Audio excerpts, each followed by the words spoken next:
छोटा सा गांव था।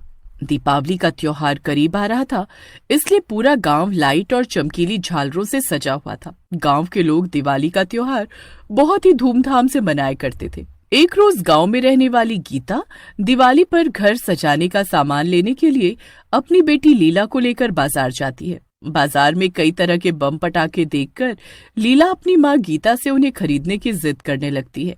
माँ, देखो ना, दुकान में कितने सारे पटाखे हैं, मुझे भी थोड़े पटाखे दिला दो ना।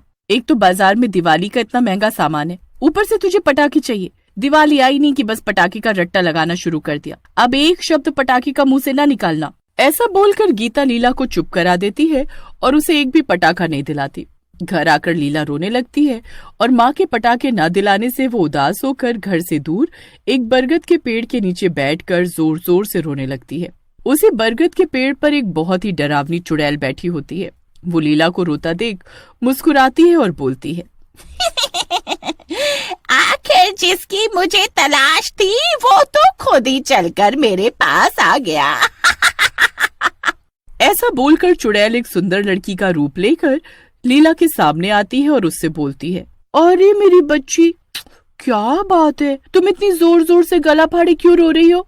सब बच्चों के पास पटाखे, बस एक मेरी माँ है जो मुझे एक भी पटाखा नहीं दिलाती है। बस इतनी सी बात है। अरे माँ ने पटाखा नहीं दिलाया तो क्या हुआ, मैं तुम्हें बम देती हूँ, वो भी एक बड़ा अनार बम। ऐसा बोलकर वो चुड़ैल अपनी जादुई शक्ति से एक बड़ा सा अनार बम लीला के हाथ में थमा देती है। देखा कितना बड़ा अनार बम है। आपको तो जादू भी आता है दीदी? हाँ आता है, मगर इसके बारे में तुम किसी को बताना नहीं, ठीक है? लीला बड़ा अनार बम लेकर खुशी खुशी घर आती है और अपनी माँ को अनार बम दिखाते हुए उनसे कहती है, माँ, आपने तो मुझे बम नहीं दिलाया, पर देखो एक दीदी ने मुझे कितना बड़ा अनार बम दिया है, अब मैं इसे मजे से जलाऊंगी। लीला, तुम्हें कितनी बार समझाया कि किसी अनजान से कभी भी कोई वस्तु नहीं लेनी चाहिए, मगर लीला अपनी माँ की कोई बात नहीं सुनती और उस बड़े अनार बम को जला देती है। अनार बम को जलाते ही उसमें से रंग बिरंगी फुहार के साथ काफी सारा धुआं भी निकलता है। जैसे ही अनार बम का धुआं हटता है तो गीता देखती है कि वहाँ पर उसकी बेटी लीला नहीं है। गीता घबराते हुए लीला को सब जगह ढूंढने लगती है, मगर उसे लीला कहीं नहीं मिलती। वहीं दूसरी ओर लीला धुएं के साथ गायब होकर जंगल के एक खंडहर में आ जाती है। खंडहर में अपने सामने चुड़ैल को देखकर लीला बहुत घबरा जाती है। ये मैं कहाँ आ गई? हे भगवान, यहाँ तो चुड़ैल भी है।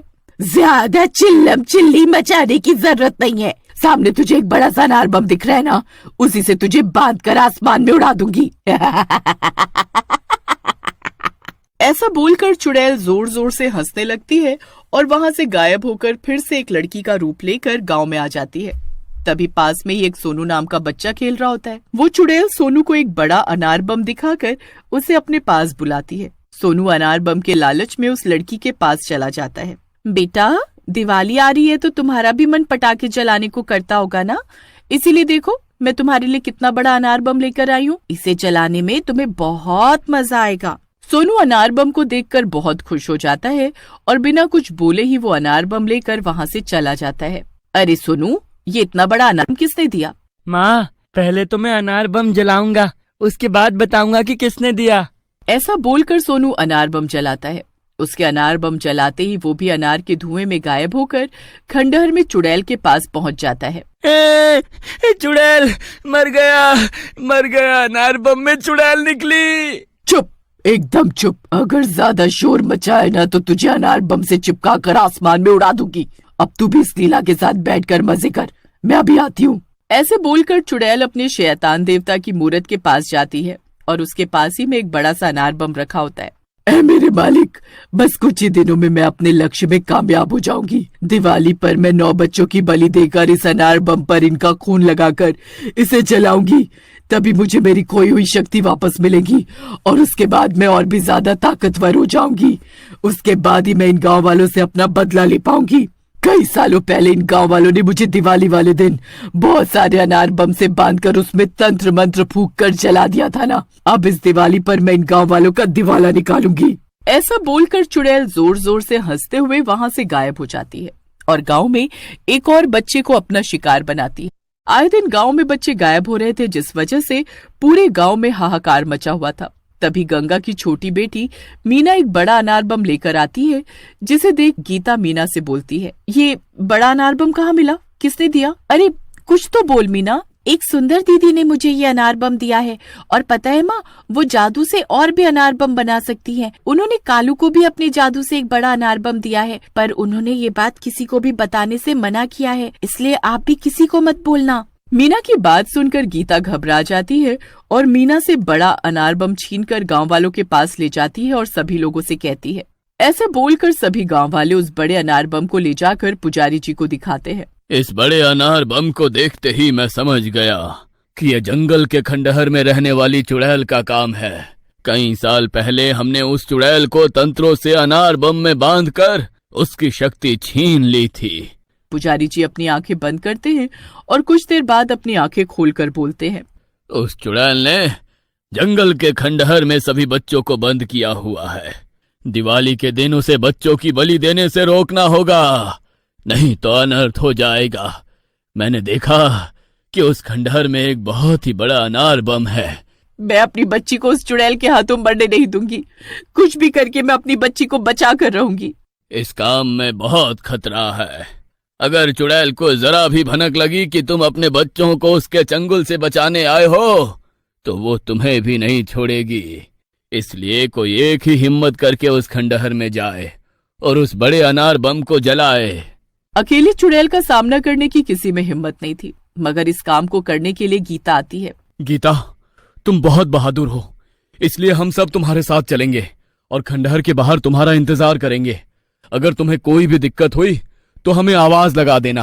फिर गीता दिन के समय गांव वालों के साथ जंगल के भीतर जाती है और बड़ी बहादुरी के साथ अकेले ही खंडहर के अंदर जाकर देखती है कि सभी बच्चे डरे सहमे एक कमरे में बंद हैं और चुड़ैल अपने शैतान देवता और अपने बड़े अनार बम के सामने बैठकर मंत्रों का जाप कर रही है। उसी वक्त चुड़ैल की नजर गीता पर पड़ती है। चुड़ैल गुस्से से चिल्लाते हुए बोलती है, तेरी इतनी हिम्मत कि तू मेरे खंडहर में आकर मेरी पूजा भंग करे। ऐसा बोलकर चुड़ैल गीता का गला पकड़ लेती है। आज तो तेरा काम तमाम मेरी रानी। तुझे पता नहीं है कि तूने किससे पंगा लिया है। एक चुड़ैल जिसकी शक्तियां एक बेकार से अनार बम में है। ऐसे बोलकर गीता अपने आप को चुड़ैल से छुड़ा लेती है। तेरी शक्तियां तो कई साल पहले ही खत्म हो चुकी है, इसलिए तू मेरा कुछ नहीं बिगाड़ सकती। माँ, इस चुड़ैल को छोड़ना नहीं, इसने हम बच्चों को बहुत डराया है। आज इसकी चटनी बना देना। हाँ सोनू ताई, इस चुड़ैल को बिल्कुल मत छोड़ना। इसे इसी के बड़े अनार बम के साथ आसमान में उड़ा देना। चुड़ैल गुस्से से बोलती है। अरे ओ चिरकुट, तुम्हारी सबकी बड़ी आवाज निकल रही है। इस गीता से तो मैं बाद में निपटूंगी। पहले तुम्हें ही मैं अपने बड़े अनार बम के साथ चिपका कर उड़ा दूं। तभी गीता मौके का फायदा उठाकर चुड़ैल के बड़े अनार बम में आग लगाकर उसे जला देती है। जैसे अनार बम जलता है वैसे वो चुड़ैल भी फुलझड़ी के जैसे जलने लगती है। चुड़ैल जलते हुए बोलती है, गीता, तूने मेरे साथ धोखा किया है, मैं तुझे छोड़ूंगी नहीं। चुड़ैल दर्द भरी आवाज के साथ बोलती है, अरे मर गई, मर गई जी, मर गई। मेरा बदन मेरे अनार बम के साथ जला दिया रे। आए, आए। अनार बम के जलने से उसमें इतनी फुहार निकलती है कि पूरा जंगल रोशनी से जगमगा जाता है। अनार बम के खत्म होते ही चुड़ैल भी भस्म हो जाती है। गीता सभी बच्चों को खंडहर से बाहर निकाल कर लाती है। खंडहर के बाहर खड़े सभी गांव वाले गीता को सभी बच्चों के साथ देखकर बहुत खुश हो जाते हैं। सोनू अपनी माँ को देखकर उसके गले से लग जाता है। माँ, आज के बाद मैं कभी भी किसी अनजान से कोई चीज नहीं लूंगा। मेरा बच्चा, मेरी जान, तुझे जिंदा देखकर मैं बहुत खुश हूँ और तुझे किसी अजनबी से कुछ भी लेने की जरूरत नहीं है। तेरी माँ तुझे सब दिलाएगी। माँ, आप सच में बहुत बहादुर और ताकतवर हो। मेरी बच्ची, ये ताकत तो मुझे तुझसे ही मिली है। अब इस दिवाली में तुझे ढेर सारे पटाखे दिलाऊंगी। सभी लोग गीता की हिम्मत की दाद देते हुए गांव वापस आ जाते हैं। चुड़ैल से छुटकारा पाने और सभी बच्चों के घर वापस लौट आने की खुशी में पूरे गांव में दिवाली का त्योहार